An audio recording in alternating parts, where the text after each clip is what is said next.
So you're watching this video because you told me that one of your main health concerns was weight loss. So I thought I'd make this video to directly talk to that concern so I can help give you an understanding of perhaps where you failed in the past and to give you some guidance on how to move forward in the future. And so within this video, I really want to explain to you how hormones control your ability to lose weight, not calories. I want to talk to you about how important nutrition is, how important exercise is, how important micronutrients are, and how important your total hormone balance is for maintaining your weight loss. So the first factor within this is I want to let you know that calories still count, absolutely, but it's hormones that primarily control your body's ability to gain weight and lose weight. Let me give you an example of this, is that traditionally, we've been told that if you eat excess food, your body will store that excess energy on your body as body fat, all right? And so theoretically, if you've got excess body fat, you should have too much energy, right? Well, obviously that's not the case. When most people who have excess body fat, they're actually tired. And the reason they're tired is their bodies cannot access the energy that is stored in fat. And the reason they can't access that energy is because the ability to access that energy that's stored as fat is dependent on hormones. One of the primary hormones to allow your body to access body fat as a source of energy comes from your thyroid, and it's called thyroxine.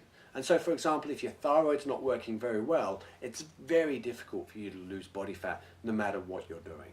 And so there's a number of hormone levels, not only in regards to the responses from the foods we're eating, but also the internal hormone levels such as thyroxine, such as progesterone and estrogen levels, such as insulin levels, which all affect your body's ability to lose body fat. And the hormonal imbalance is really what's driving the inability to lose body fat for many people.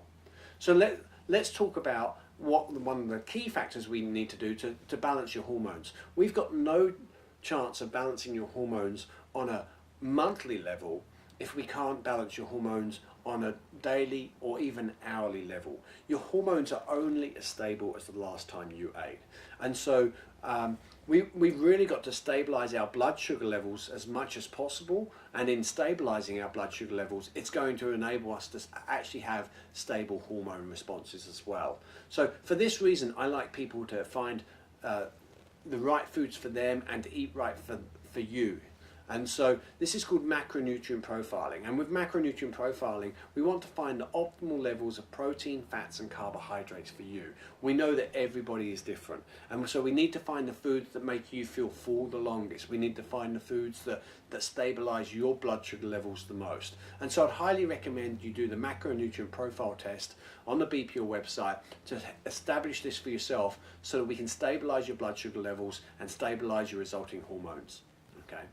The next aspect we want to look at when we start looking at weight loss is exercise. And I know, for many people they have been exercising, but it's about finding the right level of exercise for you. So the two biggest mistakes I see with exercise is that people are over-exercising and people are under-exercising. And so we've got to find the right level of exercise for you. Over-exercise, and it's going to be a stressor. And that stressor can actually cause you to hold on to weight. And if you're not exercising enough, then again, you're not getting your metabolism up and running to burn some of that excess stored energy and to mobilize it through the hormonal response. Okay. The next aspect that's incredibly important to weight loss is micronutrients. So micronutrients control energy production at a cellular level. So we're talking about minerals and vitamins. So for example, B vitamins and magnesium are burned at a cellular level in the same way that your car burns fuel. Your hormonal cascade and the ability for your body to make all of these hormones is again completely dependent on micronutrients, heavily dependent on magnesium, zinc, vitamin C as an example. And if you haven't got enough of these, you've got a rate limitation in your body's ability to make hormones, and therefore you haven't got enough hormones to often balance the hormonal system within your body. Other factors that micronutrients are vitally important is for liver function. And what your liver, part of the role of the liver is to stabilize the levels of hormones within your blood. But if you haven't got the nutrients for the liver to work correctly, you're unable to stabilize the hormones within your blood, which again leads to the hormonal imbalance, which again leads and contributes to the weight gain and inability to lose weight. So we've got to be making sure that we're getting some base nutrients in and supporting liver function as much as possible.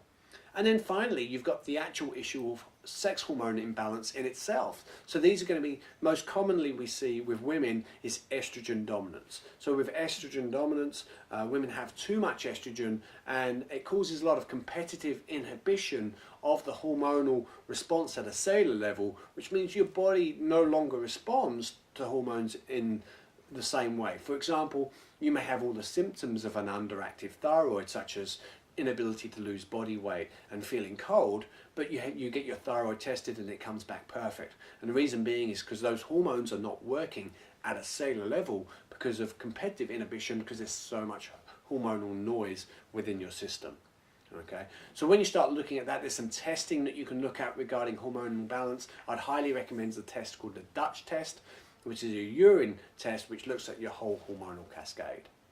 So when you start looking to lose weight and manage your weight easier, I'd start with the Be Pure principles, which are things like eating a clean diet, eating right for you, and finding and establishing your macronutrient profile, and then adding in some high quality base nutritional supporting products like Be Pure 1 and Be Pure 3 to help the nutrification of your body and help these metabolic pathways in all of these channels that are required to help you manage your weight. So I'd start with those things, and if you need any extra help, don't hesitate to contact us.